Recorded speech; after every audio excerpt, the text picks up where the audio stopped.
hidup itu bukan kompetisi sih. Terus apa, Coach? Tapi hidup itu sama seperti main golf. Teori dasarnya marketing adalah lu harus melakukan yang namanya diferensiasi. Ada orang juga mengatakan harus yang ada istilah dulu namanya terkenal namanya blue ocean strategy. Kalau dalam dunia NLP, kita tuh kalau istilahnya kita ngomong neurological level ya. Neurological level yang dibawa adalah environment. Apa sih tujuan hidup saya? Mau melakukan ini semua?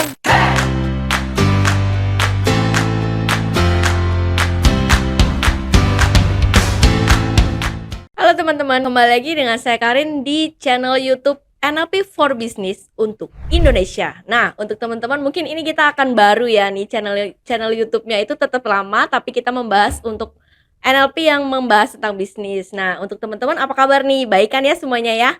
Oke, kali ini kita mau bahas hidup itu kompetisi bukan sih? Nah, mungkin teman-teman pernah merasa hidup itu seperti kompetisi. Mungkin hidup itu banyak kompetitornya. Kayak kita mau usaha, misalnya kita mau dagang nih, kita dagang sembako, sebelah kita ada buka. Kita lagi jualan nasi uduk, sebelah kita jualan lagi. Nah, itu kan pasti kita harus selalu menang ya. Nah, solusinya kayak gimana? Kita simak yang berikut ini ya. Sebelum Anda lanjut nonton video ini, silakan Anda subscribe, like, dan share kepada teman-teman Anda sehingga channel ini bisa bertumbuh. Oke, mungkin teman-teman udah pada kepo nih solusinya apa kalau kita harus berkompetitor dengan satu usaha di bidang yang sama. Nah, sebelumnya kita sapa dulu Coach Arif. Hai Coach. Halo, Sehat Coach? sehat dong. Oke Coach. Kok agak lemes lesu gitu sih, Oh Coach? enggak, habis makan biasa. Oh, oke Coach. Ngantuk ya Coach? Enggak sih kalau ngantuk sih enggak. Cuma habis makan aja. Oke Coach. Coach, Gimana? jadi ini ada pertanyaan nih dari teman-teman nih. yes. Jadi pada kepo, pada bilang hidup itu kayak kompetitor, kayak kompetisi. Oke. Nah, jadi kalau misalkan aku lihat dari tetangga aku sendiri sih Coach. Jadi depan rumah aku itu ada jualan nasi uduk di tempat yang deket banget. Nah, sebelahnya tuh lagi buka lagi nasi uduk. Padahal nggak enak tuh Coach. Jadi yang lama itu kayak merasa tersaingin, gue jadi males nih jualan nasi uduk. Nah, kayak gitu emang kita tuh harus, bener gak sih Coach kalau hidup itu kompetisi? Saya kasih gambarannya gini. Ada orang yang menganggap hidup itu adalah kompetisi. Mm-mm. Itu sama seperti kayak bermain badminton Ya. atau sama seperti lomba lari. Tapi kalau buat saya, hidup itu bukan kompetisi sih. Terus apa Coach? Tapi hidup itu sama seperti main golf. Itu artinya kita bukan ngalahin orang lain, tapi kita ngalahin diri sendiri. Karena main golf itu tidak bisa diadu begitu. Yang diadu adalah angkanya. Yang mukulnya paling sedikit itu yang menang. Oh iya betul. Betul ya. Jadi bukan kayak misalkan kayak lomba kita volleyball itu jelas kita harus menang nih. Iya. Atau kita tinju harus menang nih. Nah, tapi kalau mama buat saya itu hidup itu kayak menurut saya setiap orang sudah ada mindsetnya masing-masing. Yang ini gambaran saya gini. Satu, kalau di kepala saya mindsetnya cuma sederhana. Dulu waktu ketika saya masih bekerja di sebuah corporate, saya masih menganggap semua trainer-trainer itu kompetitor. Tapi ketika saya menjadi pengusaha, awalnya sempat susah loh, Karin. Karena saya menganggap ini kompetisi nih. Wah, kompetisi buahnya panik, cemas lah mereka melakukan apa, tindakan kita udah panik dan sebagainya. Padahal teori dasarnya marketing cuma sederhana. Teori dasarnya marketing adalah lu harus melakukan yang namanya diferensiasi. Ada orang juga mengatakan harus yang ada istilah dulu namanya terkenal namanya blue ocean strategy.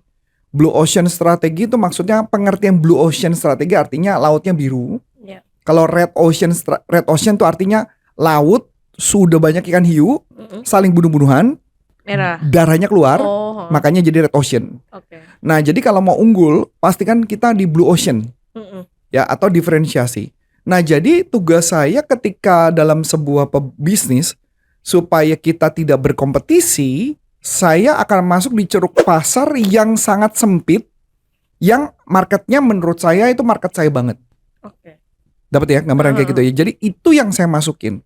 Jadi kalau mama dikasih gambaran adalah apakah saya mau berkompetisi di red ocean? Tidak mau. Karena red ocean udah pasti berdarah. Red ocean pasti berdarah-darah habis dan sebagainya. Tapi tugas saya melakukan sebagai blue ocean. Gimana caranya membuat diferensiasi? Ide apa yang membuat kita berbeda dengan kompetitor? Contohnya gimana sih Coach? Nah, gampangnya gini. Misalkan kita sadar, kalau saya paling gampangnya gini. Semua produk, anggaplah tadi yang mencerita nasi uduk lah yang paling gampangnya nasi uduk. Nasi uduk yang pertama dia buka nasi uduk. Terus kemudian yang sebelah sana buka. Apalagi kalian bilang mengatakan nggak enak. Nggak enak. Nah, cara satu-satunya supaya dia menang apa yang harus dilakukan? Kalau dia di sana, berarti dia akan banting harga. Iya. Sudah pasti. Mm-mm. Kenapa? Karena untuk memindahkan customer yang di sini Mm-mm. pindah ke sana. Tapi setelah makan, kalau nggak enak, apa yang bakal terjadi? Balik lagi ke Balik yang lagi. pertama. Terus kenapa harus pusing? Dapat nggak? Mm-mm. Nah, jadi yang tugas kita harus lakukan adalah mempertahankan jenis makanannya, mempertahankan rasanya daripada kita berdarah-darah di sana. Mm-mm. Kalau kita udah meyakini ya, kita punya enak dan rame. Biasanya ramenya cuma di awal doang, itu seminggu. Mm-mm. Dapat sampai sini ya. Nah, kalau misalkan kita mau menang lagi, paling gampang adalah bukan nasi uduk misalkan, tapi apa spesifik yang berbeda dari dia. Kalau saya nggak akan main nasi uduk, saya akan main nasi kuning. Beda produk ya Coach. Beda produk, itu yang artinya diferensiasi. Kalau begitu different, apa yang bakal terjadi? Bakal ada pilihan tuh kalau Ada misalkan orang pilihan. beli. Jadi artinya kan nggak terjadi pertengkaran. Ya walaupun mungkin pertengkaran dia tetap ada, dia mengatakan, gila gue udah jualan di sini, lo ikut-ikutan jualan di sana. Itu haknya setiap orang. Iya. Nah tapi kita membuat perbedaan, itu udah pasti. Ya. Nah jadi kalau buat saya, cari yang produk-produk apa yang bisa kita buat perbedaan secara spesifik. Kayak contoh, NLP udah banyak sih Karin. Pelatihan NLP udah banyak. Tetapi pelatihan NLP yang fokus di bisnis, only corporate consulting, only NLP leadership Indonesia. Kenapa? Karena kita sadar kita mau berkompetisi di dunia bisnis, itu yang kita garap. Kita nggak fokus yang lain. Jadi kalau mau orang mau bisnis, ya ke saya. Kalau bukan bisnis, ke orang lain, jangan ke saya. Itu dulu. Jadi tentukan itu. Nah, yang kedua, saya punya belief yang sangat bagus kalau dalam dunia NLP. Kita tuh kalau istilahnya kita ngomong neurological level ya. Neurological level yang dibawa adalah environment. Yang kedua adalah behavior. Yang ketiga adalah capability ya, atau bisa juga kita sebut kompetensi. Yang keempat adalah belief, value, kemudian yang atas lagi adalah identity, yang atas lagi adalah purpose atau sama dengan spiritual. Nah, jadi pertanyaan sederhana, kalau buat saya misalkan contoh, saya mau jadi apa? Saya mau menjadi perusahaan apa? Capability-nya apa? Oke, kemampuannya. Kemampuan apa yang kita harus miliki supaya memperkuat keberhasilan itu? Misalkan contoh tadi nasi uduk, berarti capability apa yang harus dimiliki supaya masakannya atau jualannya itu laku? Dapat dong? Misalnya apa? Mungkin dia belajar sama siapa atau apa? Itu yang capability-nya. Lah kalau dia buat nasi uduk terus kemudian tidak enak, terus buat apa? Iya. Akhirnya dia bisnisnya bunuh dirinya sendiri kan? Mendingan ketahuan dia jual Indomie. Iya betul. Ya enggak? Paling gampang jual Indomie ya nggak tahu ya istilahnya, mungkin kalau buat saya gampang gitu ya, dia buka Indomie mungkin lebih rame. Rebus doang. Ini nggak Rebus di-endorse doang. ya Coach ya? Ya gitu ya. Dapat ya? Paham ya? Satu. Capability-nya apa? Jadi capability-nya mendukung apa enggak? Oke. Kemudian berikutnya adalah belief. Kalau saya misalnya corporate consult NLP Leadership Indonesia. NLP Leadership Indonesia fokusnya adalah kita mau berkaitan dengan bisnis. Apa capability-nya? Capability seorang bisnis apa? Satu, mindset-nya harus positif. Yang kedua, harus punya kemampuan bagaimana mempersuasi orang lain.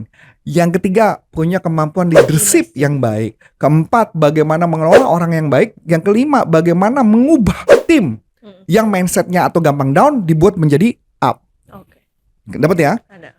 Berikutnya, berarti belief dong. Iya. Nah, belief apa yang mendukung supaya ini berhasil? Saya jawab, saya latar belakang, nah kan belief ya. Iya.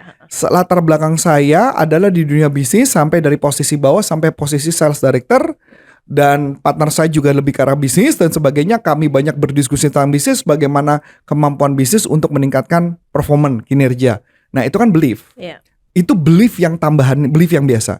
Tapi belief ada lagi, belief yang secara spiritual. Oh, oke. Belief secara spiritual saya percaya gini ya, saya percaya gini Karin.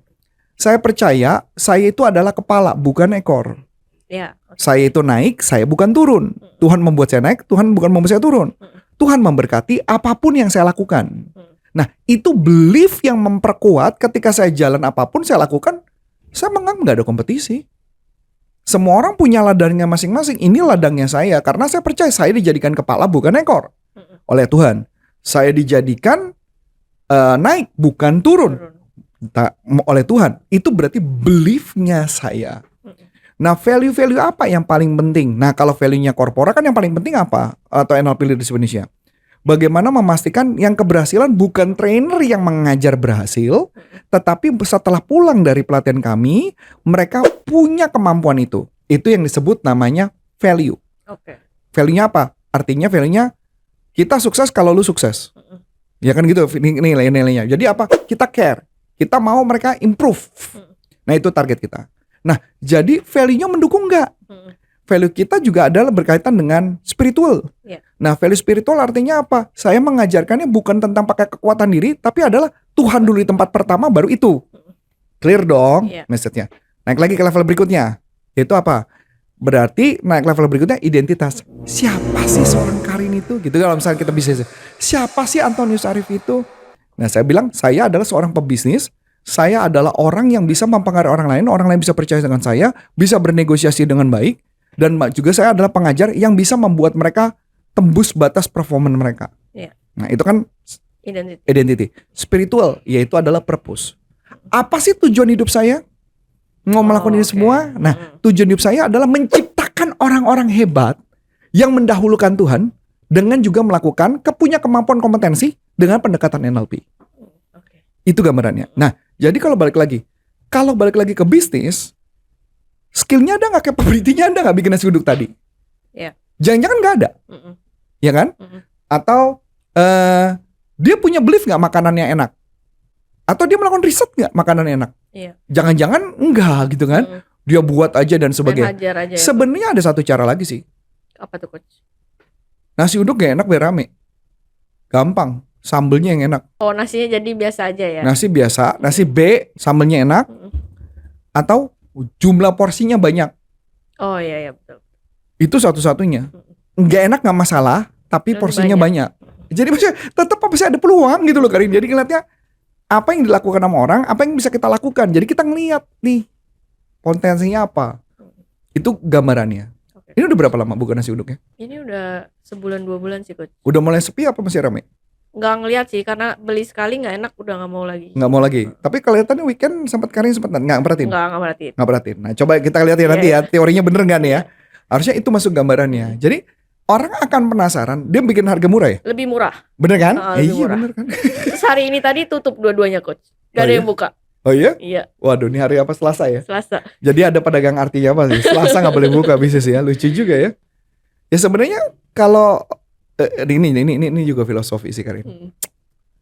Tahu nggak? Pernah dengar cerita nggak? Kalau pedagang Chinese itu nggak ada libur. Oh iya coach. Nggak sadar nggak? Kalau toko-toko rata-rata hari Sabtu Minggu pun mereka nggak tutup. Bosnya bapakku tutup sih coach. Hari Jumat tapi. Hari Jumat tutup. Oke. Toko-toko yang lain coba diperhatikan ya. Ini yang menarik nih. Ini menarik Karin. Kenapa gue bilang menarik? Karena beberapa filosofi orang Chinese adalah kerja keras. Oh, oke. Untung tipis nggak apa-apa. Kerja keras. Di mana orang lain tokonya rame, orang pada saat itu tutup, dia malah buka. Betul. Itu filosofi yang mereka. Kadang-kadang Sabtu Minggu malah buka. Mungkin yang lain tutup. Dia dapat duitnya banyak dari sana. Iya betul. Bener ya? Nah itu. Ya tapi saya nggak pakai filosofi itu ya. Itu gambaran yang kurang lebih Karin. Oke coach.